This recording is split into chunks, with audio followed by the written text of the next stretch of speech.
Hi friends, welcome to our channel. Brahmamudi serial next ఎపిసోడ్లో ఏం జరగబోతోందో ఈ వీడియోలో చూసి తెలుసుకుందాం. కళ్యాణ్ ఇంటికి తిరిగి వచ్చేంత వరకు రాజ్ కంపెనీ బాధ్యతల నుండి తప్పుకుంటాడు అని చెప్పిన సీతారామయ్య అసలేం జరిగింది అని తెలుసుకోవడానికి ఈ వీడియోని స్కిప్ చేయకుండా ఎండ్ వరకు చూసేయండి.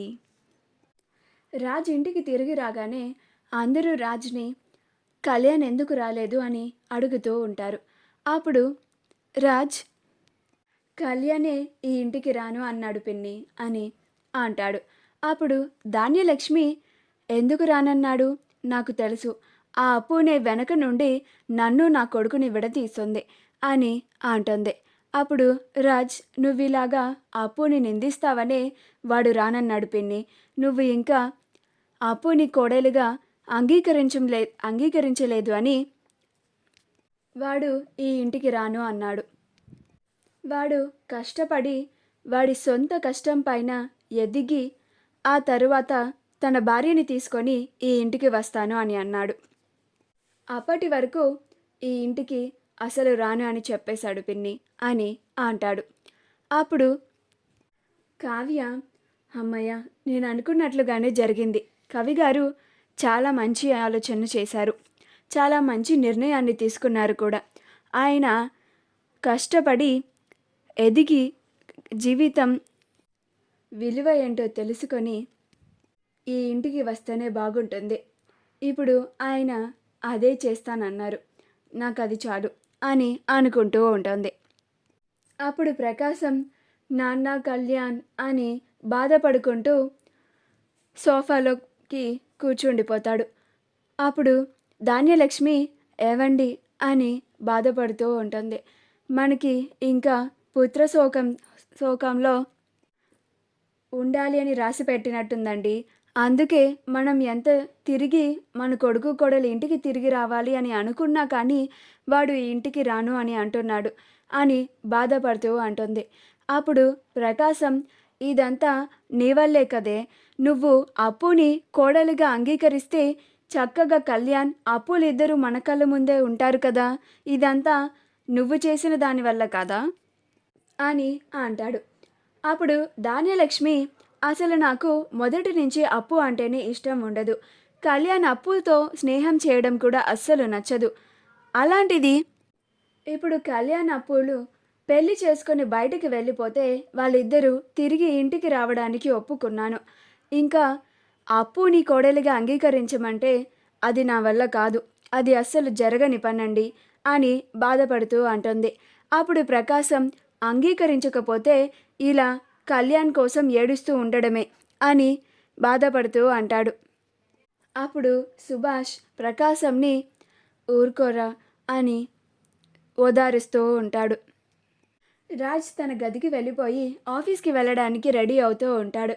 రాజ్ ఆఫీస్కి వెళ్ళడానికి రెడీ అయ్యి తన ల్యాప్టాప్ని తీసుకొని కిందకి వస్తాడు.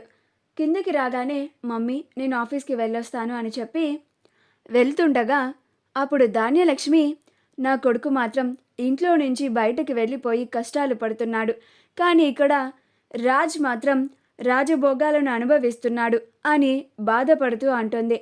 అప్పుడు అపర్ణ, ఏంటి ధాన్యలక్ష్మి, నీ కొడుకు ఇంట్లో నుంచి వెళ్ళిపోయాడు కాబట్టి కష్టాలు పడుతున్నాడు, నా కొడుకు ఇక్కడే ఉన్నాడు కాబట్టి ఆఫీస్కి వెళ్తున్నాడు, దాంట్లో నువ్వు రాజుని వేలెత్తి చూపించడానికేముంది అని అంటుంది.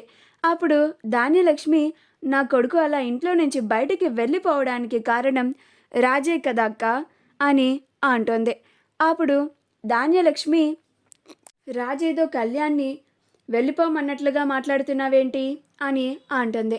అప్పుడు ధాన్యలక్ష్మి రాజే కదా అక్క కళ్యాణ్ చేతికి తాళిచ్చి మరి అప్పు మెడలో కట్టమని చెప్పాడు, అప్పుని కళ్యాణ్ పెళ్లి చేసుకోవడం వల్లే కదా ఇంట్లో నుంచి వెళ్ళిపోయింది అని అంటుంది. అప్పుడు అపర్ణ కళ్యాణ్ ఎందుకని ఇంట్లో నుంచి వెళ్ళిపోయాడో అందరికీ తెలుసు. ఈ ఇంటికి తీసుకొని వస్తే నువ్వు ఈ రుద్రాని కలిసి ఎక్కడ అప్పుని అవమానిస్తారో అని, ఎక్కడ అప్పుని బాధ పెడతారో అని అప్పుని తీసుకొని ఇంట్లో నుంచి వెళ్ళిపోయాడు. ఇప్పుడు బయట ఉండి కష్టాలు పడుతున్నాడు అని అంటోంది. అప్పుడు ధాన్యలక్ష్మి అలా తన తమ్ముడు కళ్యాణ్ బయట కష్టాలు పడుతున్నాడని కొంచెం కూడా బాధ లేకుండా తను మాత్రం ఆఫీస్కి వెళ్ళి తన పని తాను చేసుకుంటున్నాడు, ఈ ఇంట్లో చక్కగా ఉంటున్నాడు అని అంటుంది. అప్పుడు అపర్ణ, కళ్యాణ్ని ఇంటికి తీసుకొని రమ్మంటే నువ్వు వెళ్ళి కళ్యాణ్తో మాట్లాడి తన ప్రయత్నం తాను చేసి వచ్చాడు, ఇంకా ఏం చేయమంటావు అని అంటుంది. అప్పుడు ధాన్యలక్ష్మి, ఈ ఇంటి ఆస్తిని ముక్కలు చేయమంటున్నాను, ఎవరి వాటా వాళ్ళకి ఇచ్చేయమంటున్నాను అని అంటుంది.